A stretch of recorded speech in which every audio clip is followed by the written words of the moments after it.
Hello. Hi. Hello. Nice How to are meet you? Nice to you. meet you too. So that's nice to see you. Good.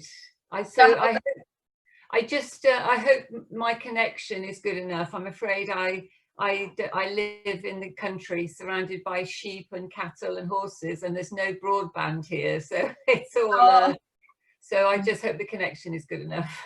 don't worry, don't worry. Actually, one of the speakers, Eustace, he's from a country town also. He's from Chester, and he's from a very remote area, and we didn't have any connection problems at Okay, well all. So that's good. that won't be a problem. Yeah. Okay. Yeah, So yeah, yeah. So we'll just start in a few minutes. of course. Yes. Yeah, so let me welcome you. Thank you so much. And because these times with a lot of difficulties for accepting to deliver this webinar, and I'm thankful to Ruben as well for introducing you and connecting us both together. So welcome all the participants for this afternoon session, which is going to start in a couple of minutes. I have with me Professor Ann Ager, who is the team lead for inflammation and is from the Division of Infection and Immunity. So she does a lot of work for chronic inflammation, and she's from the Systems Immunity Research Institute. So when I looked at her biography, I was very impressed uh, because she has been in all the top institutions in the world, and no wonder that is reflecting in all her excellent publications and work. So she's a PhD from Cambridge University, where she studied the inflammatory responses in vascular endothelial cells. And then she moved to Professor Judah Folkman's lab in Harvard and to train in microvascular endothelial cell biology. She then worked in Manchester with Professor Bill Ford to study the regulation of lymphocyte trafficking by high endothelial venules, and she got a MRC senior fellowship and then moved to the National Institute of Medical Research. So the focus of her lab has been the molecular basis of lymphocyte HEV recognition, and that has led to a lot of work. And she has very many publications and awards. And I mean, as I always say, that this time isn't enough for us to discuss all her awards. And but I would definitely let you know that she's working on a lot of work on T lymphocyte homing to control cancer, autoimmunity, virus infection, and neurodegeneration. She also works on L-selectin and T lymphocyte activation, and she is very much interested in high endothelial venules and neogenesis. And she has a lot of great publications in very reputed journals, high impact journals, like cancer immunology and immunotherapy. And I see that she more focuses on cancer immunology a lot, especially with T cells. And today I think she's going to talk about vaccines as well. And she's also a recipient of several prestigious awards and honors. And I'm really delighted to have you here today with us, Ann Ager. And if I keep talking about your achievements, I think it's going to take a whole lot of time. Your work speaks for everything. And over to you for your talk. And you're all looking forward to listen to you. Thank you very much for accepting this offer. Thank you. Well, thank you very much, Anu, and hello to you all. I can't see you yet, but it's really a great honour to have been invited, and we have a connection. I have a connection with your university through a postdoctoral fellow in my lab right now. So this is it's thanks to him that that I'm talking to you today. So I'm just going to try and share my screen. Oh. Yeah, I'm going to do that. Just give me 1 second. Yeah, no, that's fine. Yeah. Yeah, I'm done. Okay, let's see if this works. This is actually the first time I've done this before. So anyway. Oh, yeah. So Anu has really given a very flattering introduction, but really I'm very impressed by the program of speakers you put together for your webinar series on biomedical technologies for the future and integrative approach. So really I thought what I'd do is focus in on how we're thinking about engineering T lymphocytes for cancer immunotherapy. So I hope what I've put together today is it might be what you know about, what you don't know about, but what I want to say from the outset is if you have any questions after the talk or want to get in touch with me afterwards, then please feel free to do so. It'd be a pleasure. So I have to work out how to use this now. That's okay, it's new to us as well. No, I just don't know how to. Why doesn't the slide move? Oh yes, okay. So I'm going to start with my acknowledgements because often the people that have done the work, we run out of time. So really, and thanks go to, because doing research, I think is like directing a film in Bollywood. You know, you have so many people, actors, actresses, and managers, directors. So really thanks go to, in my group, so Ruben Duraraj actually, so he is a graduate of your university, did his master's with you. And Howard Watson, Arebar Mohammed all led their own projects on cancer immunology and virus immunology, and then assisted by Julia Ohm and Markella Station Anis. And then I had great colleagues in my own division, James Matthews, Arwin Gallimore and Andy Sewell. Arwin and Andy are leading cancer immunologists. And so we're very lucky because we're in the same building. We talk to each other a lot, which is really nice. And so I'm going to tell you about some new work that we've been involved with the PET imaging centre. So we have a clinical PET scanner in Cardiff at the hospital, but we also have a preclinical PET scanner which allows you to actually look at what's going on. We've been using it to track T lymphocytes where they move around in mice. So I'm going to start with a few sort of background slides really, so we're all on the same page. So really we know that cancer patient outcomes correlates with the infiltration of immune cells, particularly T lymphocytes.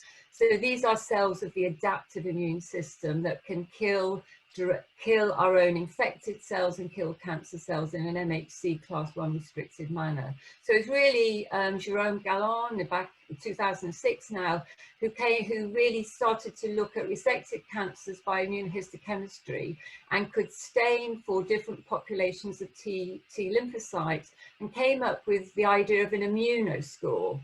And that tumours or cancers that have many TILs, tumour infiltrating lymphocytes, particularly Th1 T lymphocytes or CD8 killer T cells, correlated with improved outcome for colorectal cancer patients.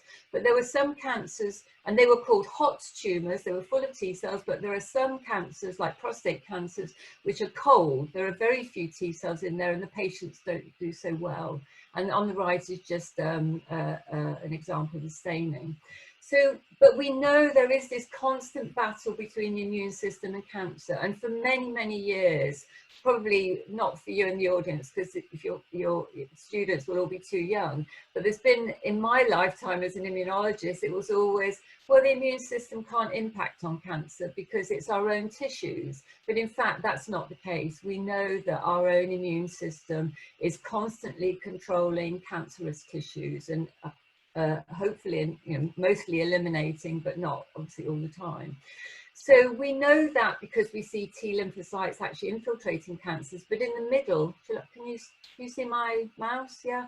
In the middle here, we see actually developing this is in the outside of the cancer, in colorectal cancer, we see structures look just like lymphoid organs. So the lymph nodes that you find in your neck and your armpit and your groin, these are encapsulated lymph nodes. You find those structures coming up in cancers, and you also find these very specialized blood vessels called high endothelial venules in cancers, breast, melanoma, ovarian, and I can't see what's behind the thing, but anyway. So HEV, I trained in vascular biology a long time ago now, and I discovered these very specialized blood vessels, high endothelial venules, that are really important in allowing T cells to move in and out of lymphoid organs, where they initiate and maintain immune responses. And it turns out that, lo and behold, these come up in cancer as well. Who would have thought that when you start off something at the beginning of your career, when you come towards the end of your career, you're still working on the same, the same pathway.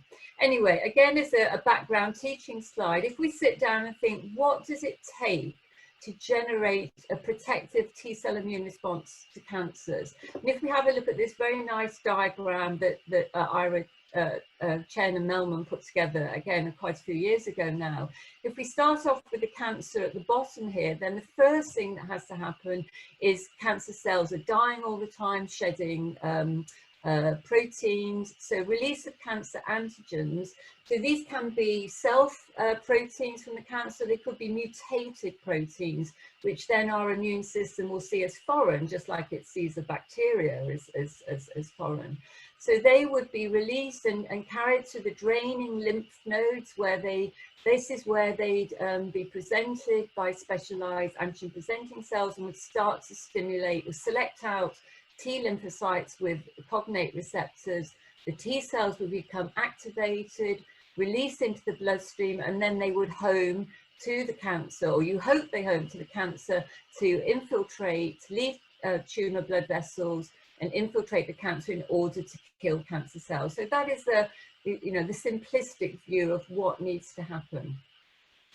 But I'm sure you have all heard of checkpoint blockade inhibitors and how they're revolutionizing cancer therapy. So really, there's been two major breakthroughs in the clinical treatment of cancers, and one is checkpoint blockade inhibitors. So the realization that within a cancer there are many T cells, but basically they have the brakes have been put on. They're exhausted, or they're suppressed. They can't activate.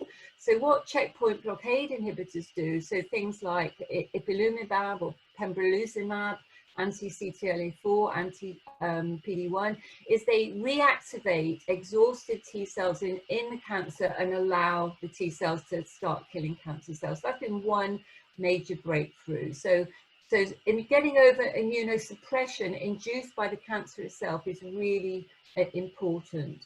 The other aspect, and this is where we've got an interest, is the tumor blood vessels themselves also represent a sort of immune checkpoint. And that is because the rapidly growing blood vessels in a tumor, which are stimulated to grow by the tumor cells releasing things like VEGF, vascular endothelial growth factor. And the reason that happens is that the tumor, or the growing cancer, needs a rapidly growing blood supply in order to get all its food and nutrients, water that it needs to grow. But we know within the tumor that if we look in a normal tissue, then the vasculature is very well organized into an arterial circulation, a capillary network, the postcapillary venule, then leading blood leads via the venous system. But if we look in a tumor, you can see the tumor blood vessels are disorganized just in their distribution.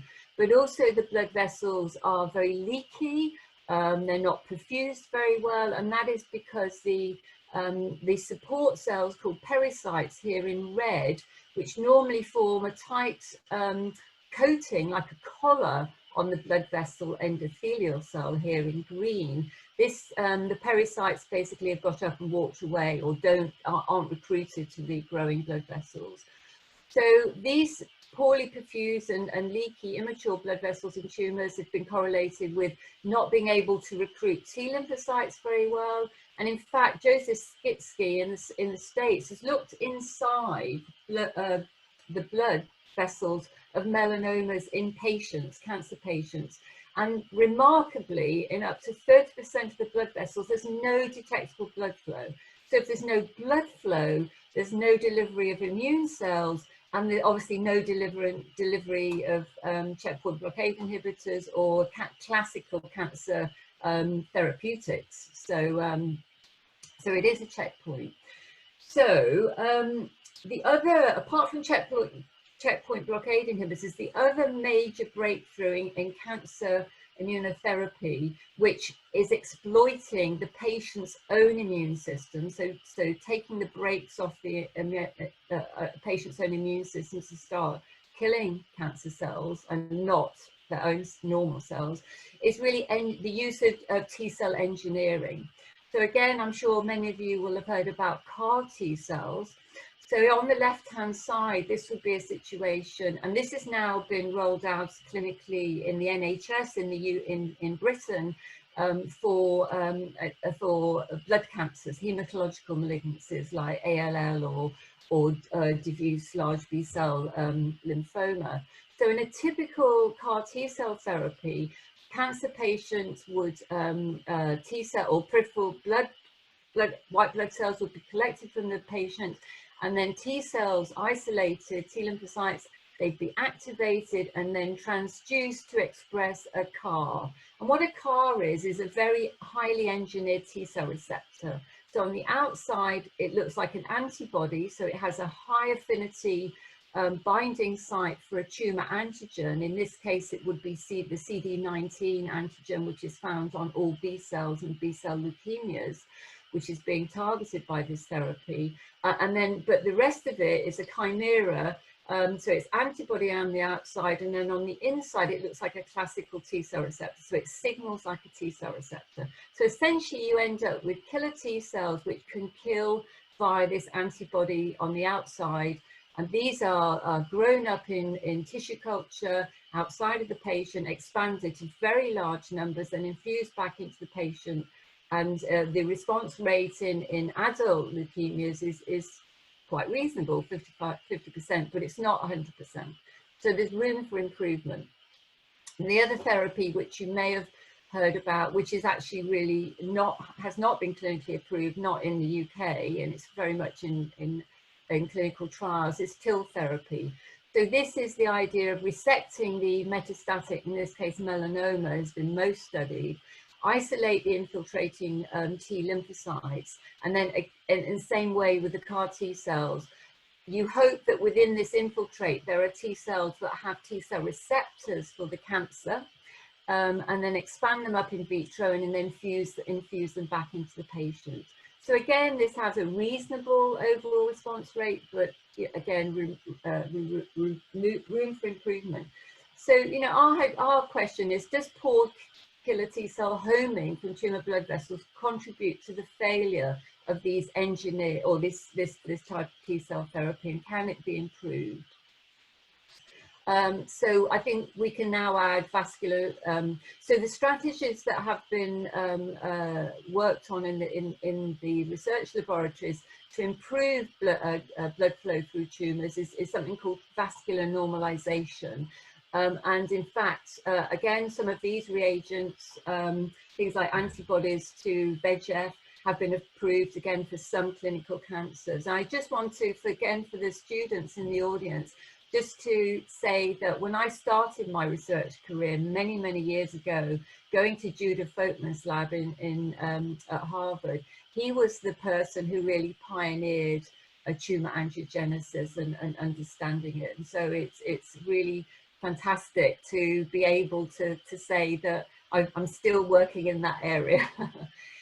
So anyway, this is our approach. So I've introduced to you the idea of engineering T lymphocytes to treat cancers, and then the other idea that there are multiple checkpoints. So really no one approach I think is going to work on its own, and we're really thinking about combinatorial approaches to boost, the two things I'm interested in is boost T cell homing and activation during cancer immunotherapy. So I'm going to take you through actually the experiments that we've done. I think this is an opportunity to look at how we've designed the experiments and the data that we've got, and for you as an audience to critically appraise it. Just because something's been published in a paper, in a journal, you know, peer-reviewed journal, doesn't necessarily mean that the data is correctly interpreted, because it all depends on reviewers.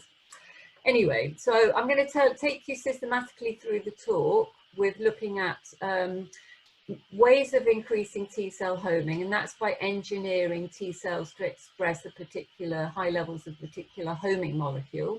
Then we're going to have a look at inhibiting checkpoint blockade inhibitors like anti-PD-1, which is used in patients. We're going to look at some new data on normalizing tumor blood vessels. And then I want to finish off by really talking about what we're trying to do now to translate the findings that I'm going to tell you about, that are all done in preclinical mouse models, how these might be relevant and how we might test them in the clinic. So just to, again, to orientate you to think about T cell homing from bloodstream into tissues, there's a series of adhesive interactions. So if this is, I'm sorry, I don't have any videos to show, but if this would be the bloodstream, so it's inside the blood vessel and this is outside the blood vessel in the tissues, then you've got a sequence of adhesive interactions. First of all, rolling, which is mediated by the selectins. This is the leukocyte binding to the luminal surface, inner surface of the endothelial cells lining blood vessels. Then you have an activation event, which is dependent on chemokines on the endothelial surface, activating the integrins to arrest the rolling cell leukocytes, and then they start to penetrate the blood vessel wall and get into the tissues, and this is very much directed by chemokines. So we just started by looking at selectins, and we know that so there are only 3 selectins, and they're only expressed on either leukocytes or endothelial cells. We don't really find them anywhere else in the body, so that tells you how important they are in leukocyte trafficking in general. For T cell homing, then we know that L-selectin, which is on leukocytes, binds to a particular ligand called PNAD, which is on these specialized blood vessels, which we find in lymph nodes all the time. Sorry, my fingers too heavy on the touchpad. And this is important for getting T lymphocytes into lymph nodes in order to react or be activated, for example, by cancer antigens. But in sites of inflammation, it's another selectin, the EMP selectins, which are on endothelial cells, supposedly, or the dogma, what's in the textbooks, is that these other 2 selectins are important, and PSGL1 is the ligand on T cells. However, so the dogma is L-selectin, and we know that is downregulated when you activate a T cell. So if activated T cells don't have L-selectin, they can't be involved in homing to inflamed tissues or cancers. So the first thing we did was, in our studies, we actually found that we could overturn this dogma. So this was published a couple of years ago now. So essentially, if we start here on this graph and look at completely naive T cells that we would be moving through lymph nodes, their level of L-selectin is 100%. If they are activated by their T cell receptors become engaged, they do very rapidly lose all cell surface L-selectin. So it can no longer be a homing molecule.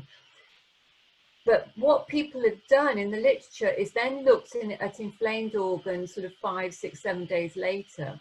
And they said, okay, all the T cells that are in inflamed organs are L-selectin negative, therefore it can't be important for getting them there. But what we reported is that by doing a very careful analysis and detailed time course, the L-selectin is fully re-expressed on these activated T cells before they leave the lymph node.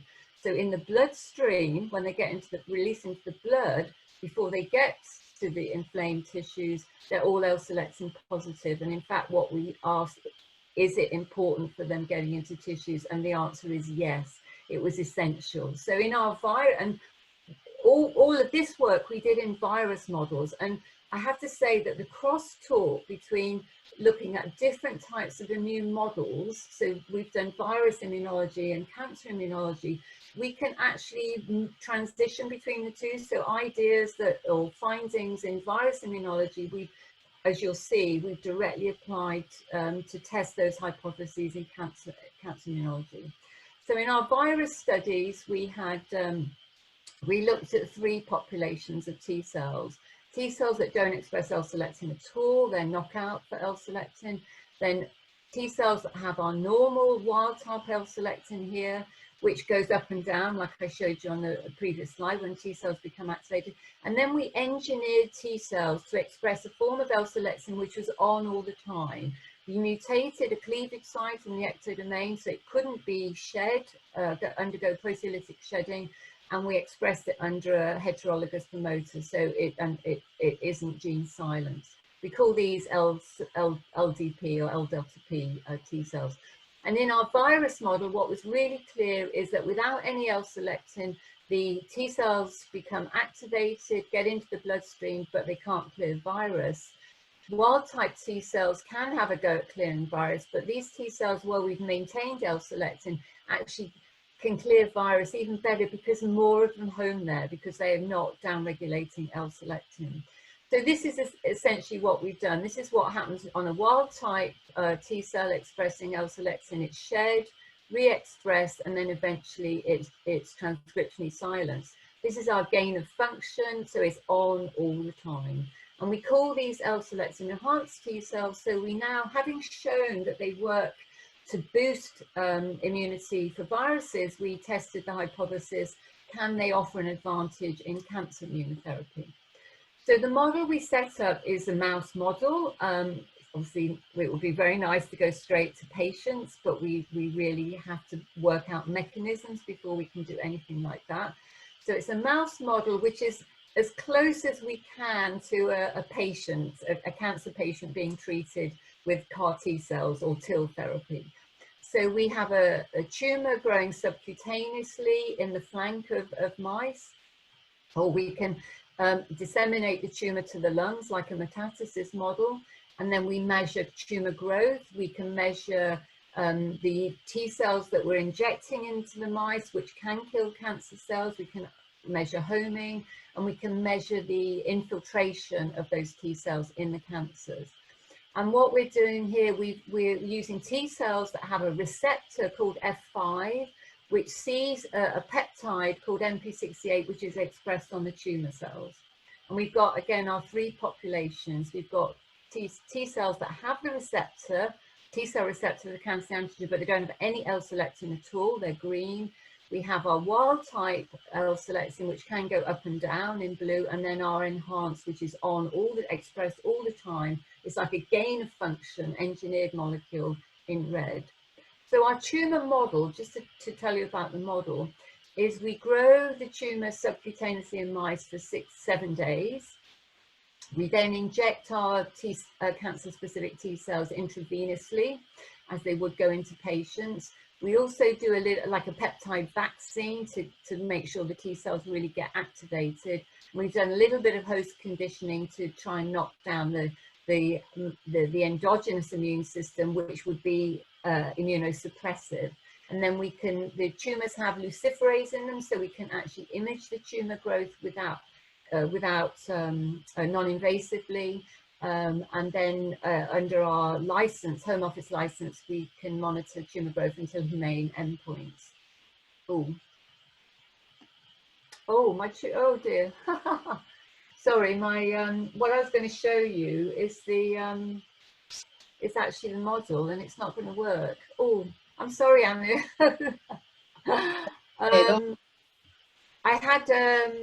I had some slides with multiple parts, and it seems to have overridden it in the transition. Anyway, you'll have to believe me. I'm going to say. Sure. So what I'm going to, I really do apologise to the audience, but this work is published if you want to read the papers. So essentially, we're monitoring tumour growth and we're injecting T cells.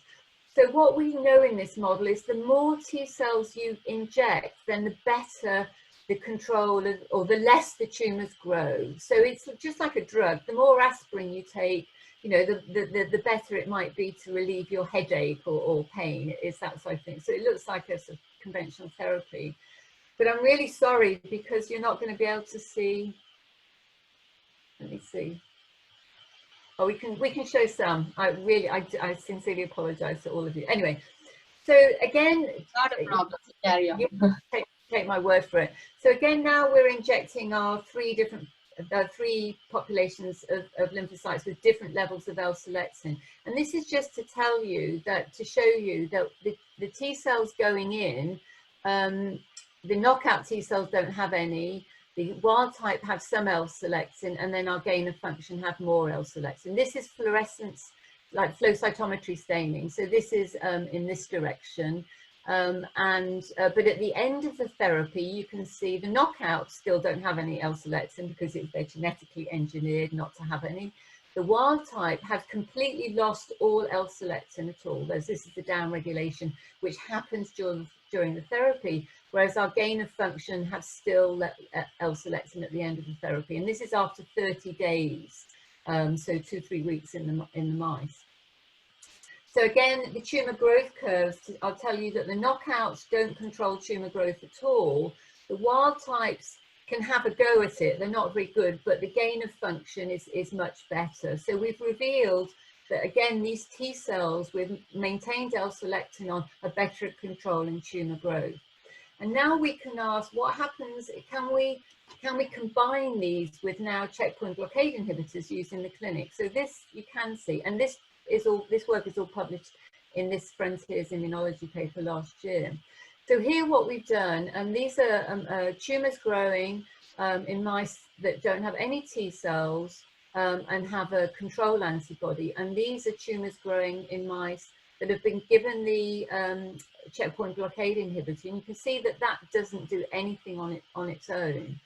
But if we give the L-selectin enhanced T cells here just with isotype control antibody, they're pretty good at controlling tumour growth. When we combine it with anti-PD-1, the tumours actually virtually regress. So this really gives you the idea that combinations are going to be the way forward for therapy. We tried another checkpoint blockade inhibitor, so this tyrosine phosphatase pathway SHIP1 or PTPN6. We had engineered T cells that don't express that phosphatase at all. And the idea is that in the absence of the phosphatase, all the phosphorylated proteins that signal via the T cell receptor are not switched off. So you've got hyper T cell receptor signaling. But in fact, that really didn't do very much, had a marginal effect. So clearly anti-PD-1 is not simply working via the SHIP1 pathway. And the other thing we found was that these T cells also work in a disseminated lung model. So here, this is the weight of the lungs 2 weeks after injecting tumours and T cells. This is our knockout T cells, don't really are having a go. This is our B6, our wild type, and this is our gain of function. So this was the only one that was statistically significantly different. And what the black line here is actually the weight of lungs in normal healthy mice. So, you know, it's not complete eradication, but it's pretty good. And then this immunostaining, you can see the lung nodules here in black because this is melanoma. So the only ones that you can't see, the nodules, are in these mice treated with our L-selectin enhanced T cells. So then if you do the equivalent of what Jérôme Gallon did in clinical cancers, resected cancers, you can stain for TILs, and we can find more CD3 T cells in the tumours at the end of the therapy. We can find more CD8 killer T cells at the end of the therapy. So we thought, well, maybe that's how L-selectin in this enhanced L-selectin is working. It's offering a benefit to homing and more T cells homing into the tumours. But we cannot find, by immunostaining, we cannot find the classical ligands for L-selectin in the tumours at all. So that made us question whether it is a homing effect or whether L-selectin could actually be performing a different role in cancer immunotherapy. And if we think about, well, what could lead to an increased number of TILs inside a cancer after a period of therapy? So it could be increased homing, but it also could be that the T cells are becoming more activated in the cancer and proliferating more. It could be that they don't leave the cancer, they don't get into lymphatics and leave the cancer, and they just persist. And you can't dissect any of those just by looking at the number of TILs in a cancer like this. Sorry. So we did a homing experiment. We did, for me, my classic homing experiment, which is in our tumor-bearing mice. We took two populations of T cells. We took T cells that don't have any L-selectin at all in green, and T cells that have L-selectin on all the time. And we mixed them in a 1-to-1 ratio and injected them into the tumor-bearing mice. And the hypothesis would be, if L-selectin offers a benefit in homing, you can see more red cells in the tumor, okay? And that's not what we found. The ratio going in was 1-to-1 and the ratio in the tumor is 1-to-1. So that clearly says it's not offering a benefit to homing. And then the other really surprising thing from our data is that it should have offered a benefit to all the lymph nodes, because I told you at the beginning it's a homing molecule for lymph nodes. And that wasn't, we expected all these bars to be red and they weren't at all. So that's telling us something fundamental about what the tumor is doing to the whole of the immune system in the animal. So anyway, to cut a long story short, what we then asked, if it's not homing, could L-selectin be offering a benefit in activation?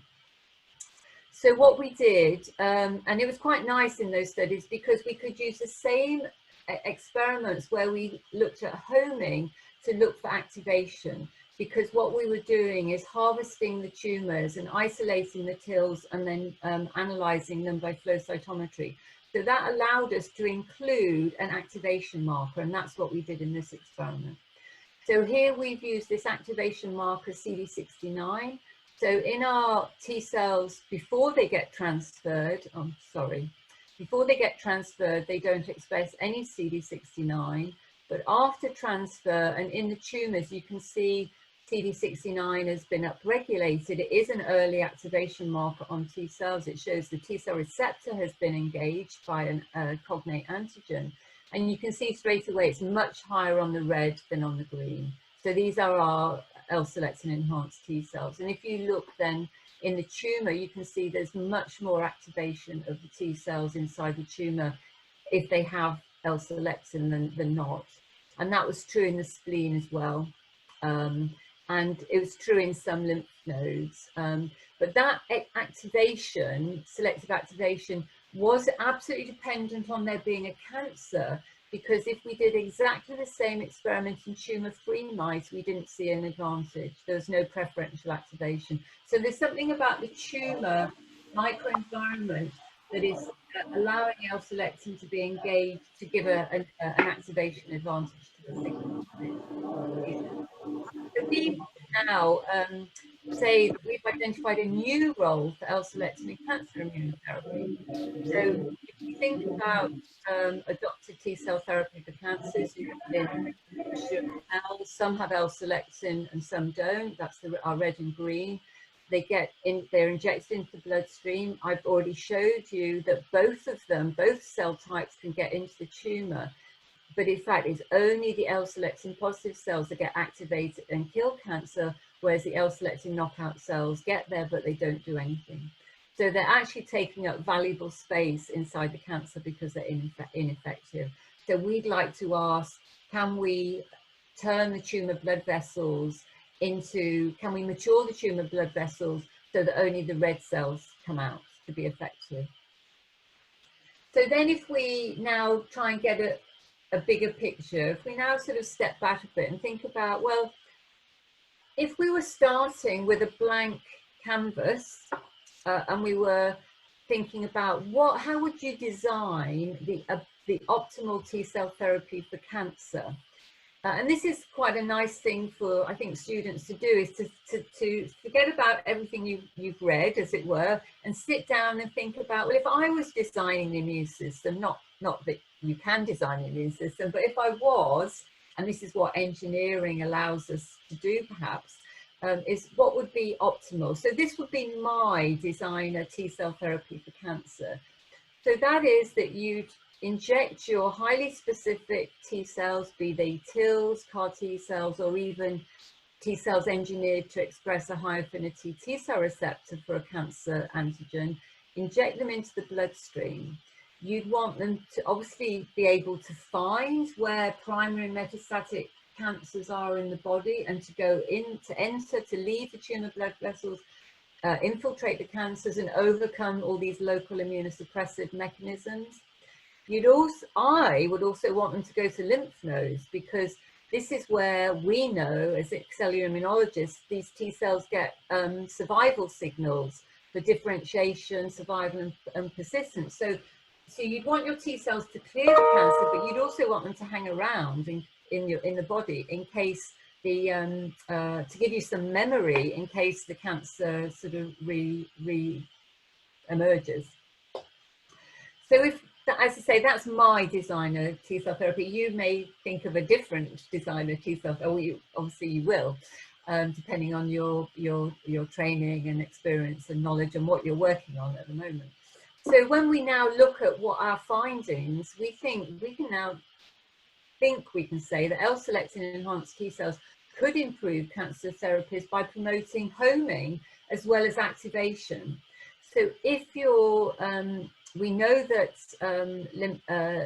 homeostatic trafficking into lymph nodes is via these HEV, endothelial which have the ligand for L-selectin. So our lymphocytes would go in there and get a bit of IL-7, maybe a bit of IL-15 and for survival. But we know that if they get into the cancer, then we predict they'd be activated inside the cancer or tumor. But also if our tumors or cancers are chronically activated by the immune system, you can actually get neogenesis of these high endothelial venules, specialized blood vessels in tumors, which would import or recruit L-selectin positive cells. So really that's the story so far. I'm going to just divert a little bit into tumor blood vessel normalization and show you some unpublished work. And then at the end, I'm going to try and bring it all together. So this idea of trying to mature tumor blood vessels, as I say there at the beginning, tumor blood vessels, and I mean, it's not something that I studied myself personally, but there is a lot of really good literature out there about the disorganization, leakiness, lack of perfusion through tumor blood vessels. So strategies to try and improve or to mature tumor blood vessels, to improve blood flow and improve lymphocyte recruitment, and even turn them into HEV are being explored, because maybe this would offer a benefit for recruitment of T cells in CAR T cell therapy or other therapies. So this is a new piece of work. I say it isn't published yet. So this is a group of my colleagues in London, John Greenwood, who discovered really a pathology associated pathway for tumor angiogenesis. And it was in the eye. He's a diabetic, is interested in diabetic retinopathy and macular degeneration in the eye. And when they were studying the immature blood vessels in the eye, which is associated with this disease, what they came across is this pathway, large 1, which is a way of signaling via the TGF beta pathway. And what they found was that this pathway was very important in maturing the blood vessels in the eye. So, and they developed a monoclonal antibody which would actually block signaling of that pathway and allow the vessels to mature. So as soon as he made that finding, a bit like we made the finding in our virus model, he immediately thought, well, I wonder if this offers a benefit in cancer therapy. So essentially what they've done is take that antibody to large 1 and show that it does normalize tumor blood vessels. So it increases this recruitment of pericytes around the blood vessels. You get better blood flow, and you get actually better, more efficient, more effective control of tumor growth by chemotherapy, conventional chemotherapeutics like cisplatin. So we asked, does it affect T cell recruitment? So we can work together with the model, the adopted T cell model, therapy model I just explained to you. So this would be tumor growth in mice that don't have any transfer at all. This would be tumor growth in mice getting our T cell transfers, but with an isotype control antibody. So that's really not doing very much. This is now combining the T cells with this antibody that blocks large 1. So this antibody mediated vessel normalization. So it's actually very clear that the tumor growth is dramatically reduced. And if you look here now at the this is just pulled the pooled data. You can see the tumor growth curves here with no transfer, and then with our T cells, and then T cells plus the vascular normalization, the anti-large 1. And you can see that here with the staining with endothelium, and then looking at the organization of endothelial cells. Okay, so so really that then again tells you about a different type of combinatorial therapy. So instead of putting T cells with conventional checkpoint blockade inhibitors like anti-PD-1 or anti-CTLA-4, it's the thought of combining T cell transfers with vascular normalization. So you can see the bits of the jigsaw are sort of coming together as to the fact that you may have to, if you're going to try and exploit the patient's immune system to attack cancer, you may have to come in with 3 or 4 different ways of doing it at once, at the same time. And then the final bit of information, again, this is on now a preprint on bioRx, well, the bioRxiv. And this is a study with mathematical biologists. And what interests us now, because we've worked in these mouse models, we want to work, well, how do we test whether what we found in a mouse is translatable to a patient? And of course, a mouse and a human are obviously very different. The organization of their immune systems is actually very remarkably similar. So the lymph nodes, these high endothelial venules are the same. The way the T cell receptor works is the same. So you know, from that point of view, there's a lot of conservation. But a fundamental difference between mice and men is the blood flow through different organs. And so what this, my colleagues did in Oxford, is calculate the maximum delivery of CAR T cells by the bloodstream in different organs, in humans, primates and rodents, and in normal and tumor tissues. And what they found was the predicted delivery rate of T cells to the lungs is 10,000-fold higher in a mouse than is a human. So what that means is that if you take the dose of T cells that you use to treat a lung tumor in a mouse and simply scale that up on a body weight to a human, it probably won't work, because you will need to scale up the number of T cells to treat the patient according to this allometric differences.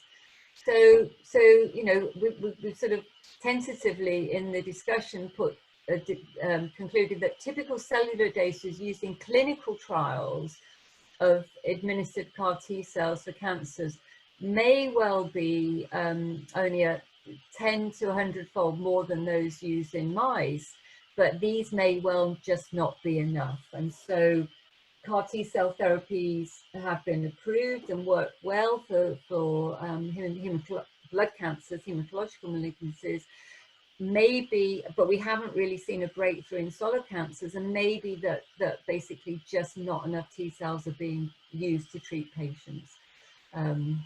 anyway, that's sort of speculation. So then I'm literally 1 minute to finish off. So as I say, we don't want to cure cancer in mice. We want to really see see whether any of our research is applicable in the clinic. So we've literally started now to look at clinical databases and ask, is there any correlation between the level of L-selectin expression and patient outcome? So this is just looking at TCGA, the Cancer Genome Atlas databases. And you can find there are more cancers, solid cancers, where having high levels of this is now messenger RNA for L-selectin, it's called cell, the gene is called cell, proteins L-selectin.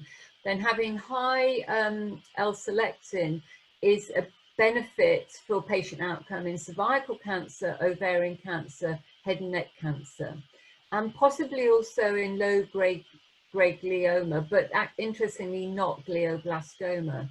So we now want to start asking, well, that L-selectin, these databases don't tell you it's a link with T cells, because L-selectin, as I said at the beginning, is an all leukocyte. So it could be neutrophils, it could be macrophages. We now want to start to dissect these databases in detail. And the other thing we want to do is ask whether we're now using a genetic modification to engineer our T cells with enhanced L-selectin. We want to ask now, can we deliver this in a clinic? Can we genetically modify patients' T cells with an enhanced L-selectin alongside a CAR? And does that offer any benefit? And that's the next plan, the next stage of the project. So, and because we've discovered that L-selectin has this dual benefit of boosting homing and activation, it may well offer a benefit in blood cancers, where we know at least some of the cancers may well be in lymph nodes, some of the leukemias may well be in lymph nodes. So really, just to finish, we want to ask then which cancers might benefit from L-selectin cell therapies, and really dissect the mechanisms linking L-selectin expression on T cells and clinical outcomes in cancer patients. And then I'm just going to finish in February this year. I had the pleasure to be involved in a collaboration with Professor Andy Sewell, who's a PI in Cardiff, a world famous cancer immunologist. They had discovered a non-MHC restricted T cell receptor. So basically this is a T cell receptor which is the same in all of us, as opposed to our own T cell receptors that are normally restricted by our own MHC molecules. This T cell receptor, what they discovered, could have the ability to kill many different types of cancer cells, but not in vitro, but not normal cells. And these were all preclinical studies. This was published in Nature Immunology, and the press, the BBC, went to town on this discovery, or this publication. And there were headlines: immune discovery may treat all cancers. And then my husband happened to be in Scotland the day the press release was out, and it was actually headline news in the Scotsman: killer immune cell raises possibility of one-size-fits-all cancer treatment. And this is quite an achievement, because Wales, this is the Welsh dragon, Wales and Scotland really don't like each other when they're playing rugby. So this is quite good for the Scotsman to have a Welsh story. So, and then I have to say, we were all inundated by requests from around the world, from patients and families: when is this going to be available in the clinic? So that we had to, sadly say, this is all preclinical studies, hasn't yet been tested in the clinic. But what this really tells us is how there is such a desperate need for this therapy this type of therapy to be proven to work for patients. Okay, and I'm going to stop at that note. Okay, and invite. Thank you so much. Thank you so much. Hello, can you? Yeah. Your voice was just breaking towards the end. Sorry, After yeah. you're done with the, no, not a problem at all. So there are a few questions from the participants, and I will put forth the questions to you. Yes. So the first question is, why majority of the immunotherapies are given at the end of the treatment of cancer disease? Yes, that's a very, very good question. So the reason being is that none of them have yet been approved for first-line therapy. So for cancers, the conventional therapies, radio, first thing, you know, if you can, you resect the cancer. That's the first thing, surgery. Then radiotherapy is the next option, and chemotherapy. So at the moment, we haven't got cancer immunotherapies used through to first-line treatment. There are some early phase trials being done on this now, I think in the Parker Institute in the States. So treating lung cancer patients who are going to have their lungs resected because of lung cancer with checkpoint blockade inhibitors before the resection, to see whether that actually boosts the immune system to give some protection over the longer period of time. So those sorts of, I guess, first-line therapies are being tested, but they haven't yet been approved. And that is the problem. You know, that's the difficulty with cancer immunotherapy, because when you go to your regulatory authorities, like it would be NICE in the UK, to say, I've got this fantastic new therapy for cancer, I want it to be approved for cancer patients, they will say, well, what is the costs and what is the benefit over the therapies that have already been approved? And because they've not yet been tested as first-line therapies, we can't answer those questions. So we really need oncologists, I think, to take on board the potential of immunotherapy and to start prescribing it earlier on. Thank you. So what Snigdha asks, what is the success rate of CAR T cell therapy? The success rate. So for adults, so the first breakthrough from Carl June in University of Pennsylvania was in pediatric ALL, acute lymphoblastoid leukemia. And in fact, the success rate there is quite high, it's like 90%. And they've had, you know, many young people with going into complete remission. In adults, the same disease in adults, ALL, the success rate is lower. It's sort of 50%, if not lower. And when you think about that, and I did ask, I was at a CAR T-cell conference recently, I did ask the company, because now, of course, it's companies who are making CAR T-cells, CD19 CAR T-cells for blood cancers. The difference between the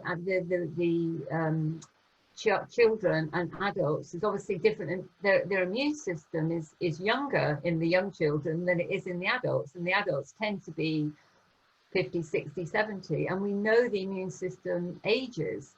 So one possibility, one potential explanation for the difference there is that it's just the start population of T cells that you're working with. And so if we could find out what it is about the young patient's immune cells that gives the benefit, we may be able to translate that into adults. So when I asked the company who was talking about CAR T-cell therapy, and I asked them exactly that question, I said, what quality control or what sort of analysis do you do on the CAR T-cells once you've made them and before they go into the patient?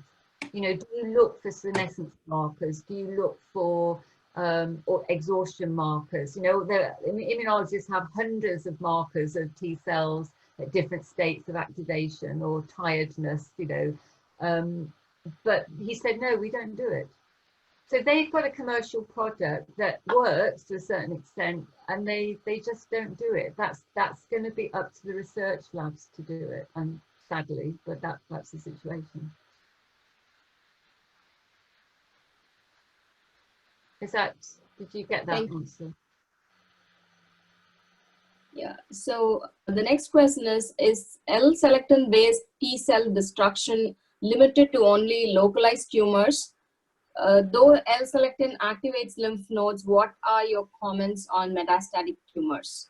So I did show one slide where, again, in a preclinical mouse model, we used a model of metastases. It isn't real metastases in a sense, because there isn't a primary tumor which has undergone spontaneous metastases. We've injected metastatic tumor cells into the bloodstream, and they colonize the lungs. So in that scenario, the L-selectin enhanced T cells did offer a benefit.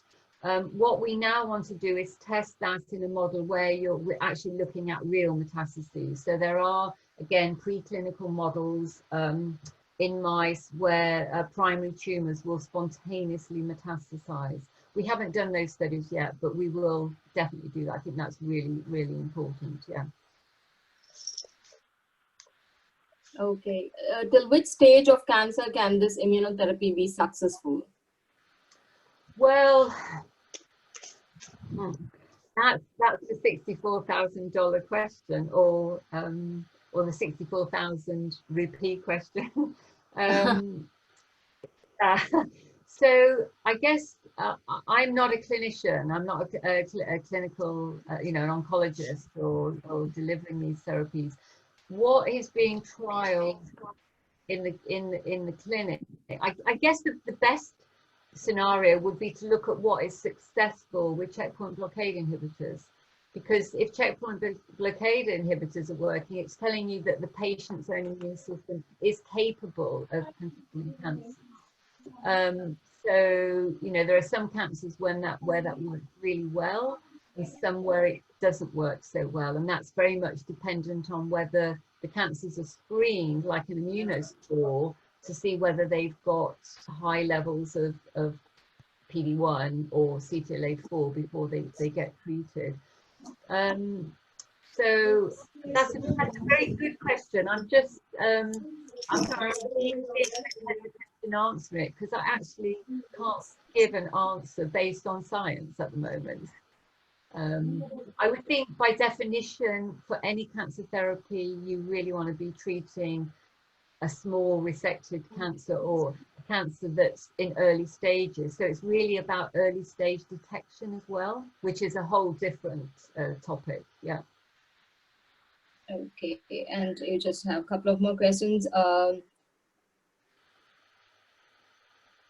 So can't the T cells be locally administered to overcome the problem of delivery through systemic circulation? Yes, that's a very good question. Yes, that's great. Yes. In fact, I have to say, so there is one. I'm sure there are groups around the world. There's one group I know in London, John Mayer, who is doing exactly that for head and neck cancer. So essentially, for cancers which are accessible, so head and neck cancer is accessible, they are taking the patient's T cells, engineering them to express a CAR for CAR receptor for ligands on the head and neck cancer cells, and then injecting intratumorally. And they do, some of these cancers are actually very large, and they're giving several injections.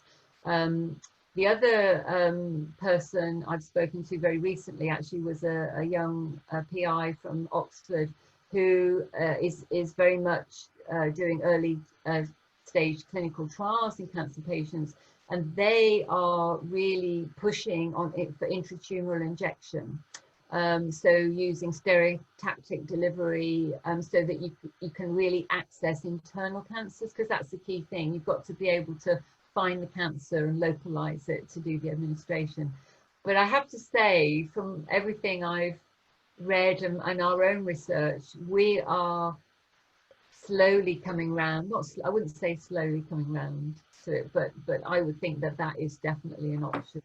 And I think that if you can inject it intratumorally and inject it systemically, then if those T cells get a chance of getting a survival signal by, you know, going through lymph nodes as well, it may then give you some long-term memory.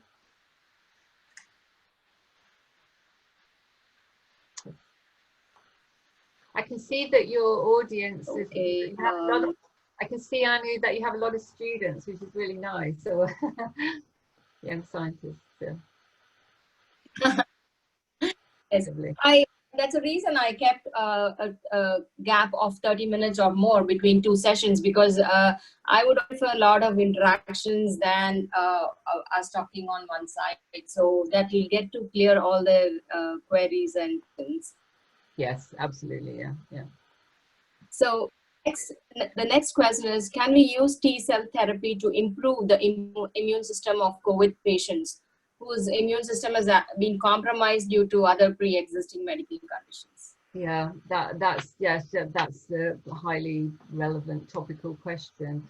I guess at the moment we can't take my T cells and give them to a COVID-19 patient, because they'll just be cleared by the patient's own immune system. You know, you have to put matched cells in. And if the COVID-19 patient has a compromised immune system, and there's some data I think coming out that in some patients their T cell compartment is really collapsed. You can no longer really detect T cells in the bloodstream, whether that's because they've all gone into the lungs, you know, many have gone into the lungs to try and fight the virus. We don't know yet.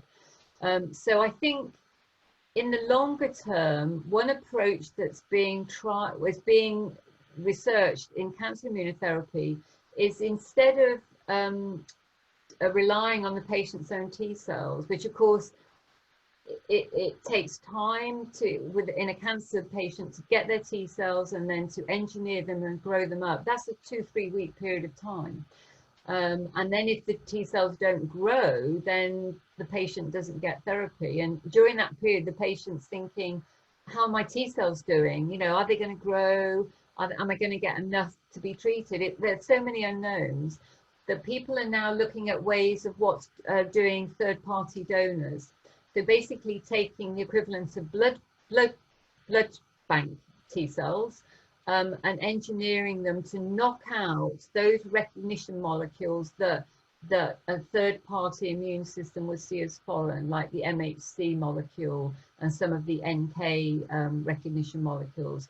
So then you basically have a population of T cells sitting on the shelf that could be infused into anybody, and they won't be rejected. Yeah, you may have to think about, for something like COVID-19, you might have to think about engineering those to express a COVID-19, you know, T cell receptor for a COVID-19 peptide, which we don't know about yet, but this virus isn't going to go away. You know, so we need to find out how the T cells are responding, whether which ones are beneficial, which ones aren't. Yeah, so it's absolutely a pertinent point. But the problem is, if the immune system has collapsed in an individual, and it's a bit the same as a cancer patient. Cancer patients tend to be older, that their immune system, by definition, is starting to senesce anyway. So, you know, it's this double-edged sword, and it's the same in the COVID-19 patient. If their immune system is compromised because of autoimmunity or other underlying conditions, then perhaps their T cells, they want a new population of T cells. You know, they want newly born T cells from their bone marrow. So maybe iPSCs, you know, taking stem cells and iPSC derived T cells that could be given to anyone might be even better, because by definition they're going to be younger and hopefully fitter. Thank you. And I think one last question from the audience. So do you believe in CRISPR technology, which is developed enough and has high enough throughput to allow CAR T cells to be used as a conventional therapy on a large scale?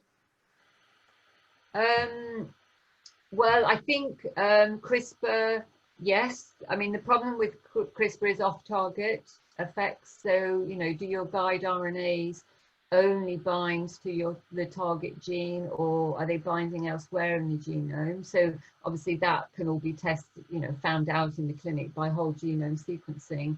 But yes, I mean, the idea, I mean, it's again, Andy Sewell, my colleague in Cardiff, and Carl June have both published this. If you, instead of making a transgenically expressing a CAR in a patient's T cell, they've still got their own T cell receptor. So obviously that T cell receptor is using up all the signaling molecules that the CAR T cell receptor needs. So if you knock out the endogenous T cell receptor, then what you find is the engineered T cell receptor works much better because it's got more signaling molecules to transmit, you know, to do its job. So Carl June published that science recently. They're basically using CRISPR to knock out the endogenous T cell receptor alpha and beta chains and replace then with the CAR. So yeah. Yeah, so I think there's great potential there. Like all these gene therapies, it's all about off-target effects and not being tumorigenic, you know, introducing oncogenes or oncogenic mutations, that sort of thing. Yeah. Okay, thank you, Dr. Anne. I had a couple of questions, but because we are already bothered you with so many questions, I'm going to stop here. I just have two short questions. One is, have you ever worried about the splice variants of the L-selectin when you were working? Like, I do know that they have, selectin has a lot of variants. So have you looked into the variants? How common is it? And does it make a difference between studying the various variants of L-selectin? No, so the splice variants that have been, I guess, it's not been a lot of work on splice variants. So there are in the mouse, there are different splice variants in the cytoplasmic tail. I'm not really in the ectodomain. Is that what you're? Yeah. No, there are SNPs that have been associated with different diseases in L-selectin. So coding changes that have been linked to different chronic diseases. But no, I think we don't know so much about that at the moment, to be perfectly honest. I mean, again, with any sort of T-cell therapy, people are now engineering suicide genes in the T cells, such that if there is an off-target effect or cytokine storm, you can literally come in with a drug and kill the T cells virtually immediately. So, you know, I mean, you know, we've had tragedies in the T cell therapy field, sadly. So yeah. Okay, and this can be a dumb question, but it's just my curiosity. I've seen that some cancers do have selected mutations, you know, especially when there is metastasis. So when they have metastasis, they've shown that there is increased selectin overexpression and stuff like that. So if trying to activate selectins, would you not be pushing the cells into metastasis? Would you not be increasing the chances of metastasis? Is my doubt. Yeah, no, that's a very valid point, actually. Yeah, no, I mean, as I say, we haven't looked in real metastasis models, and L-selectin has been implicated in that, particularly with platelet delivery of metastatic cells. So that is unknown. That's completely unknown. I agree. I mean, I guess the way I'm thinking about it is the therapy would be engineering L-selectin onto a specific population of T cells. So it wouldn't be that it would be expressed by other cells, but you know, we have to find out. And in fact, so one of our approaches now, or what we'd like to do in the next phase of the work, is start looking in clinical cancers, and so move on from the database analysis and say, because we can get access in Cardiff to metastatic ovarian cancer and also brain cancers, and have a look at those freshly harvested tissues and find out if there is any T cells in, or are there any L selection expressing cells in there, and with, you know, which leukocytes are they, this type of thing. So yeah, I mean, yeah, it's absolutely, it's not, there's no such thing as a dumb question. I'll say that, and say that to all students. There's no such thing. It's a very important point. One more thing that I had is like, if immunotherapy is doing big now, you know, we do know what are the players in the immune system, and exactly we know the mechanism of action, how they do stuff and all that. But still, if you look at the bigger picture, like there are so many autoimmune disorders or cancer immunotherapy, and so many, anything that is related, I mean, most of them are related to immune disorders. So where are we lagging behind? What don't we understand? Why is there a gap in the therapy? Like for many, in many reasons, we do not have a proper solution, even though the immune system is well established. There are people working all over the world. We still have some gaps that we are not able to fill in. So where does this problem come from, do you think?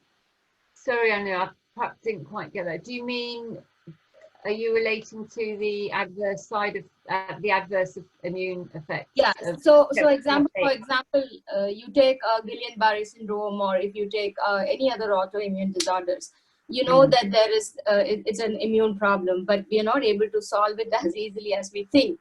So I just want to know why.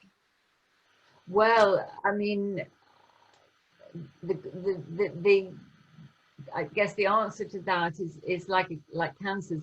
Every disease is different, and although the manifestation will be autoimmunity, it may be a different mechanism. So it could be antibody mediated, it could be T cell mediated, it could be, you know, NK. There's a role for NK cells. It could be there's a role for neutrophils. All, you know, all sorts of things. So, I mean, I think although we think we know how the immune system works, we don't. It's a great time to be an immunologist, because obviously the tragedy of the pandemic is terrible. But I have never heard immunology being discussed by so many people in the UK, you know, politicians, my mum, my you know, my brother, and all this sort of thing. So it is a very exciting time to be an immunologist, and there's a lot to be discovered, really a lot to be discovered. I mean, one of the things I think that the cancer immunotherapy field, and a bit like the COVID-19 pandemic as well, is that the side effects of the checkpoint blockade inhibitors are you're taking the brakes off the whole of the immune system, so you're releasing or revealing autoimmune responses, and that's why patients, you know, have to be then looked after by a hepatologist or a rheumatologist, depending on which part of their body is being attacked by their own immune system in the presence of these checkpoint blockade inhibitors. But those people basically say, I don't know anything about immunology, yet this patient's coming along to me, I'm the expert to look after them, but I don't understand what's going on in the immune system. And it's the same with COVID-19, that people, you know, the patients, is it the immune system, is it antibody, is it T cells, you know, is it endothelial cells, all sorts of things we just don't understand. And that's the same with everyone on the front line who's seeing a COVID-19 patient. Say, well, we don't understand the immune system, we don't, and so we need more. What we're now looking at is really much more cross education, or so we're all talking to each other, we all will understand, you know, the sort of cross instead of being in silos, we're actually talking to each other. Yeah. Okay. Sure. Thank you so much. Talking to you was really good, Dr. Anne. It was a wonderful insight into the topic, and I'm sure all the participants are very happy with your talk as well.